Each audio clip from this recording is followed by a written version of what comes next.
আসসালামু আলাইকুম। আজকে আমি খুবই মজাদার তেলাপিয়া মাছের বারবিকিউ করে দেখাবো, যেটা খুব সহজে চুলায় তৈরি করে নেওয়া যাবে এবং খুবই অল্প মশলায়। আশা করছি রেসিপিটি আপনাদের কাছে খুব ভালো লাগবে। তো চলুন শুরু করে নেওয়া যাক। প্রথমেই আমি এখানে একটা মাঝারি সাইজের তেলাপিয়া মাছ নিয়ে নিয়েছি। আর মাছটা অনেক ফ্রেশ ছিল, আজকেই বাজার থেকে আনিয়ে নেওয়া হয়েছে। আর মাছের বারবিকিউটা ফ্রেশ তাজা মাছ দিয়ে করলেই বেশি ভালো হয়। আর মাছটাকে আমি লেবু দিয়ে মাখিয়ে নিচ্ছি। 10 মিনিট রেখে দিব লেবুর রস দিয়ে মেখে, তাহলে মাছের আষ্টে গন্ধটা চলে যাবে।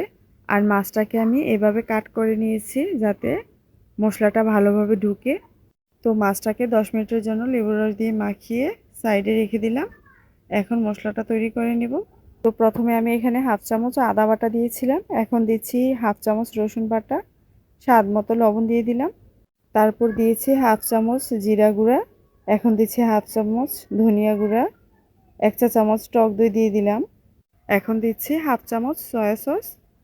এখন দিয়ে দিব হাফ চামচ লাল মরিচের গুঁড়া। ঝাল আমি কম দিয়েছি, আপনারা ঝাল পছন্দ করলে বাড়িয়ে দিবেন। এখন দিয়ে দিব রাঁধুনি বারবিকিউ মশলাটা। বারবিকিউ মশলাটা আমি 1 চামচ দিয়েছি, একটু বাড়িয়ে দিয়েছি এই মশলাটা। এখন দিয়ে দিব 1 চামচ টমেটো সস, এখানে আমি 2 চামচ দিয়েছি টমেটো সসটা। এই তো আমার সব উপকরণ দেওয়া শেষ, এখন ভালোভাবে মাখিয়ে নিব। রাঁধুনির এই বারবিকিউ মশলাটা দিলে যে কোনো বারবিকিউ অনেক স্বাদ বেড়ে যায়। আর আমি মশলার পরিমাণ সব কিছু কম নিয়েছি, কারণ আমার মাছ একটা। আপনাদের মাছের পরিমাণ বেশি হলে মশলার পরিমাণটাও বাড়িয়ে দিতে হবে। আর এখানে আমি এখন তেল ব্যবহার করছি না, তেলটা আগেই দিয়ে দিলে তাহলে মশলাটা ভালোভাবে মাছের গায়ে লাগবে না, তাই তেলটা আমি পরেই দিব। এখন মাছটাকে লেবুর রস মাখিয়ে রাখার পর ভালোভাবে ধুয়ে নিয়েছি এবং ভালোভাবে পানি ঝরিয়ে নিয়েছি। মাছটাকে ভালোভাবে পানি ঝরিয়ে নেওয়ার পর তারপর মশলাটাকে মাখতে হবে। আর মশলাটাকে খুবই ভালোভাবে মাখতে হবে।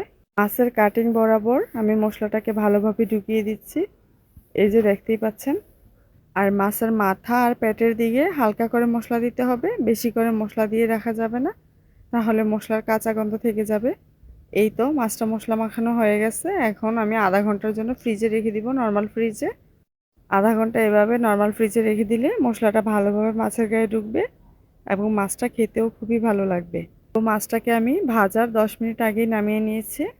এখন চুলায় একটি কড়াই বসিয়ে সেটাকে ভালোভাবে গরম করে নিয়েছি। কড়াইটাকে ভালোভাবে গরম করে নিতে হবে এবং অল্প কিছুটা সরিষার তেল দিয়েছি, কারণ আমি পরে সয়াবিন তেলটাও দিব।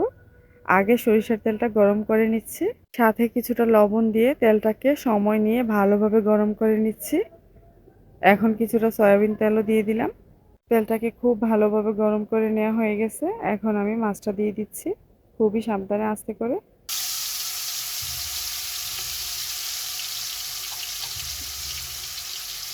তেলটা যাতে মাছের গায়ে ঠিক মতো লাগে সব দিক দিয়ে, তাই কড়াইটাকে এভাবে ঘুরিয়ে ঘুরিয়ে দিচ্ছি এবং একটা চামচ দিয়ে তেল উঠিয়ে মাছের গায়ে এভাবে দিয়ে দিচ্ছি, যাতে উপরের দিকটা থেকে ড্রাই না হয়ে যায়। এই যে চামচ দিয়ে সব দিক দিয়ে তেল দিয়ে দিচ্ছি আমি।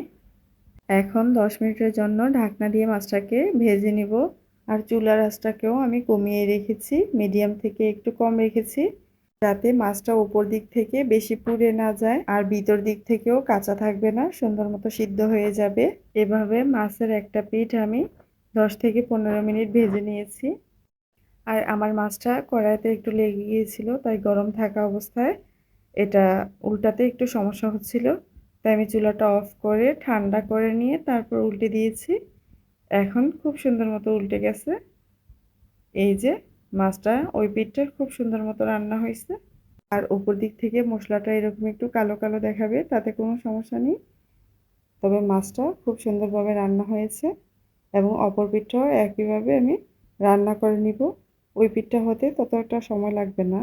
আর মাছটা ভাজার সময় পুরো বাসা সুন্দর একটা গ্রানে ভরে যাবে, মন চাইবে তখনই খেয়ে নিই। পাঁচটা 10 মিনিট রান্না করে নিলেই রান্না হয়ে যাবে।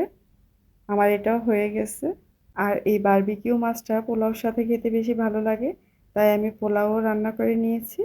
তাছাড়া রুটি, পরোটা বা নান রুটি দিয়েও এটা খেতে খুবই ভালো লাগে, তবে আমার কাছে বেশি পোলাও দিয়ে খেতে ভালো লাগে। আর তেলাপিয়া মাছের বারবিকিউটা এভাবে বানালে ভাতের সাথে আর কিছুই লাগবে না। আর সাথে ছিল শসা, টমেটো, কাঁচামরিচ কুচানো, সালাদ আর চাইনিজ সবজি।